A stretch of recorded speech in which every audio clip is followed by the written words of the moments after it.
ওয়াসিফা তাসকিন বয়স মাত্র 7 বছর। স্কুলের দক্ষিণ আঙ্গনিয়ার স্কুলের নার্সারিতে পড়ে। তো স্কুল যথারীতি স্কুল শেষ করে যখন সে বের হয়ে আসতেছিল তখনই পাশে একটা সিএনজি দাঁড়ানো ছিল।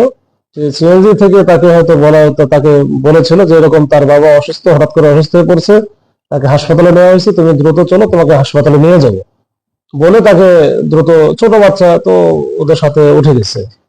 তো এরপরে সিএনজি তো চলে যাওয়ার পরে দীর্ঘক্ষণ যখন ফ্যামিলিতে বাচ্চা যাচ্ছিল না বা ওকে খুঁজে পাচ্ছিল না, এরপর তো তখন মোটামুটি তখন এই ঘটনা ঘটে প্রায় 10টা 11টার দিকে। তারপরে 2টার দিকে থানাতে আসে। তো থানাতে আসার পরে তারা বিস্তারিত জানায়, আমরা এটা নিয়ে একটু কাজ শুরু করি। তো ডিবি পার্টিও যায়, তারাও কাজ শুরু করে। আমরা তো আসলে কোনো ক্লু খুঁজে পাচ্ছিলাম না যে আসলে কারা নিয়ে গেল, কে নিয়ে গেল। ওইখানে ওইরকম কোনো সিসি ক্যামেরা বা প্রত্যক্ষদর্শী কাউরে পাওয়া যাচ্ছিল না। তো খুঁজতে খুঁজতে আমরা কিন্তু, এটা যেহেতু ছোট বাচ্চার বিষয়, এই জন্য আমরা অত্যাধিক গুরুত্ব দিয়ে যে এরকম একটা বাচ্চা যদি কোনো অঘটন ঘটানোর আগেই আমরা যদি একেবারে জীবিত এবং সুস্থ অবস্থায় উদ্ধার করতে পারি, সেটা আমাদের জন্য বড় বিষয় ছিল। পরবর্তীতে আমরা বিভিন্ন সিসি ক্যামেরা ফুটেজ সংগ্রহ করতে করতে পরের দিনই আমরা একটা সিএনজি কে আমরা আইডেন্টিফাই করি, এবং ওই সিএনজির ভিতরে যে ড্রাইভারের অল্প একটু অংশ আমরা দেখতে পাই, মানে মোটামুটি ফেসটা একটু বোঝা যায়। এরপরে ওইটা নিয়ে আমরা কাজ শুরু করি এবং স্থানীয়ভাবে বিভিন্ন লোকজনের সাথে কথা বলে, যারা এই যে সিএনজির সাথে, সিএনজি চালকদের সাথে যাদের উঠা বসা আছে, এদেরকে আমরা দেখাই। তখন একজনকে আমাদেরকে এটা শনাক্ত করে দেয়। তো ওইটার সূত্র ধরে কিন্তু আমরা তাকে প্রথমে সিএনজি চালক কাকে আমরা ধরি, এই সিএনজি চালককে ধরার পরে সিএনজি চালক তখন সিএনজি চালকের সাথে কথা জিজ্ঞাসাবাদের এক পর্যায়ে সে বলে যে এটা মূল যে পরিকল্পনাকারী, যে মূল যে অপহরণকারী, সেটা হচ্ছে ফাইসাল।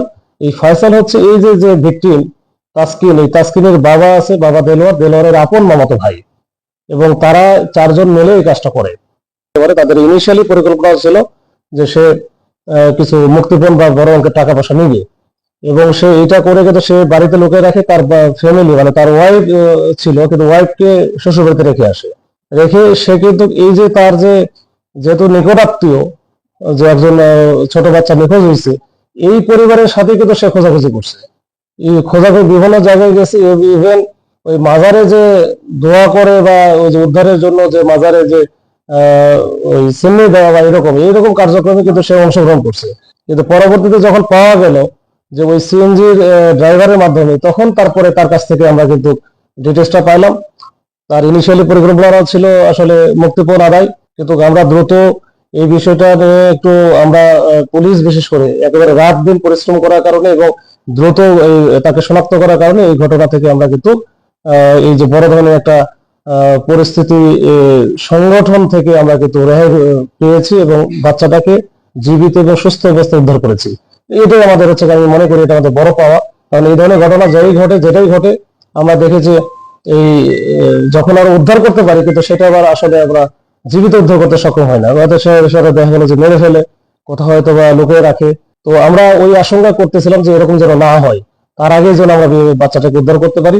তো আমরা মনে করি যে এক্ষেত্রে আমরা সফল হয়েছি এবং একটা সুস্থ এবং জীবিত বাচ্চাকে উদ্ধার করতে পেরেছি।